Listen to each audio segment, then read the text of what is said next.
Jujutsu Kaisen Chapter 232 spoilers are here, and it really isn't looking great for Gojo.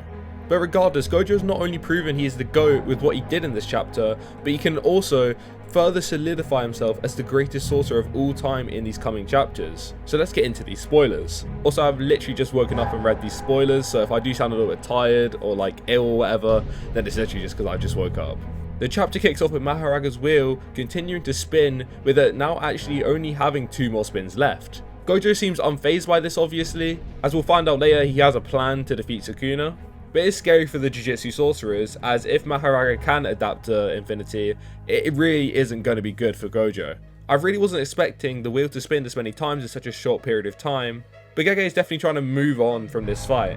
We then move on to some combat where Gojo starts using blue to surround his hands, and then he makes some blue orbs in which he surrounds Sukuna, which will obviously suck everything into that spot. I don't really need to explain what blue actually does, but I'm definitely going to be doing a video on Gojo's strength without limitless, but make sure to subscribe so you don't miss that video. While Sukuna is distracted by these blue orbs, Gojo goes into Sukuna's blind spots and then he attacks him. It looks like he tries to throw a punch, and then Sukuna kind of like reacted and then he kicks him into the ground. The wheel then does another click. Like I said earlier, this wheel has been moving way faster than I thought, but in fairness, this fight's been dragging a little bit, so I like how Gege is finally speeding up this part of the fight. I was worried that we'd be stuck with Sukuna adapting for the next like 3 to 4 chapters, so this is definitely a good change of pace. Kusakabe goes on to explain how Mahoraga's wheel is adapting to curse techniques, although it does seem that there's still some confusion surrounding Mahoraga's wheel. So Yuji is asking whether it takes time for Mahoraga's wheel to adapt, or it will actually do it when Gojo uses limitless. So in this case scenario, after he's used blue on Sukuna and then Mahoraga's wheel is clicked, Yuji's thinking like, oh, is it a time-based thing?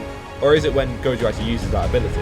And Kusakabe says that he's only been using blue so far, and Kashima's like, oh, so it could be both options. So we haven't really got much clarity on how it works, but we'll find out later how important Mahoraga's wheel is actually going to be. Gojo then shows why he's an unrivaled sorcerer, by making a plan to surprise Sukuna with curse technique reversal red, instead of using blue this time.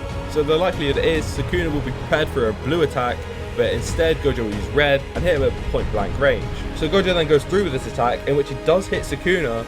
However, Sukuna managed to use domain amplification just in the nick of time, so it did next to no damage. It still managed to damage Sukuna, but it's probably easily healed up by Sukuna. Obviously, as Sukuna was using domain amplification, the wheel turned black, meaning that he couldn't further adapt to limitless, and Sukuna is taunting Gojo, calling him sloppy. He further goes on to say that he is easily reading Gojo's moves, and Gojo's surprise attacks won't work on him. This obviously comes back to bite him, as in the next pages Gojo's true plan was shown. So what Gojo did was shoot a red attack that went circling around the building that they were fighting there, and while Sukuna was dealing with the first one, it's actually going to hit him in the back. So this first attack obviously lowered Sukuna's guard, as he thought that Gojo had made a mistake and was being sloppy, but in actuality, this was Gojo's entire plan. Now, I would have thought that Sukuna would have realized that something was up, as Gojo doesn't really make many mistakes. But since Sukuna wasn't using domain amplification to try and neutralize the red, it landed a direct hit on Sukuna, which dealt significant damage this time. I can't tell whether Gojo put more into this red attack, but it seems as though regardless, it was near full power. Gojo absolutely does not stop there. He starts comboing the crap out of Sukuna. And then finally, Black Flash makes his long-awaited appearance.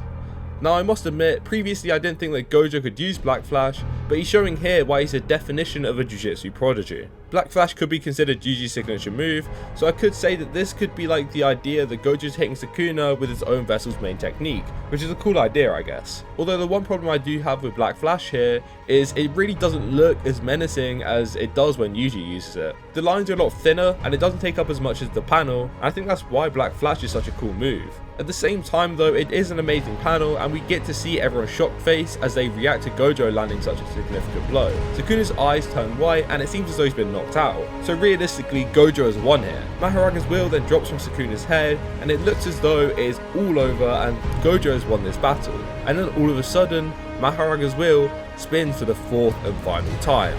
This instantly ignites the 10 shadows technique and Gojo is trapped within the shadows. Mahoraga starts climbing out and everyone looks completely shocked. Yuji and Yuta are terrified for Gojo and scream sensei, and if Gojo loses, then it would link back to that cover page where we saw Yuta, Gojo and Yuji all being besties together. Even Gojo looks shocked as Mahoraga tries to slash him with the cursed energy sword, which I believe One Punch was uses in the verse, but I could be wrong about that, but let me know in the comments down below. And that is where the chapter leaves off, with the final battle likely being Mahoraga versus Gojo until Sukuna is able to wake up from his beauty sleep.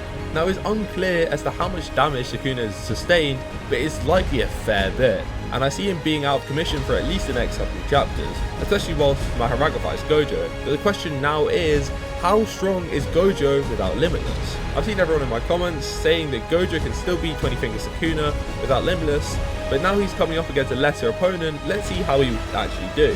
Obviously the fraud Kuna claims are going to come piling in, and my video I did on it is going to get flamed in the comments. But being totally honest, at this point, even if Gojo loses, he's proven that he's the GOAT.